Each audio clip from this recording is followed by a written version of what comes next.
Welcome to Akshu's channel. Chennai style பால் சர்பத் எப்படி செய்யலான்னு பார்க்கலாமா? ரொம்ப ஈஸியான ரெசிபி. எல்லாருமே அடிக்கிற வெயிலில் வெளியில் போனால் இந்த பால் சர்பத்தை தான் விரும்பி குடிக்கிறாங்க. ஃபர்ஸ்ட் நம்ம பாதாம் பிசினை ஓவர் நைட் ஊற வச்சுக்கலாம். அதே மாதிரி சப்ஜா சீடையும் ஊற வச்சுக்கலாம்.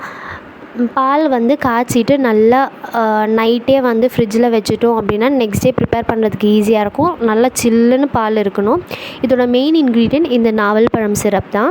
இதுதான் அதோட கலரும் டேஸ்ட்டும் கொடுக்க போகுது. பாலை ஃபில்டர் பண்ணி எடுத்துக்கோங்க. தேவையான அளவு சிரப்பும் ஊற்றிக்கோங்க. ஒரு பிராண்டில் சிரப் சுகர் கண்டென்ட் மாறும். எனக்கு இதில் என்ன சொல்கிறது, ஒரு 3-4 ஸ்பூன் எடுத்தப்பவே சுகர் இருக்குது. நான் சர்க்கரை எக்ஸ்ட்ரா ஆட் பண்ணல. உங்களுக்கு வேணும்னா நீங்கள் சர்க்கரை ஆட் பண்ணிக்கோங்க. எனக்கு இது கரெக்டாக இருந்தது.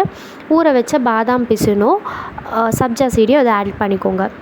இது பாதாம் பிசின் ஹிந்தியில் கோந்துன்னு சொல்லுவாங்க. பாதாம் பிசின் ரொம்ப குளிர்ச்சியான ஒரு இன்க்ரீடியண்ட்.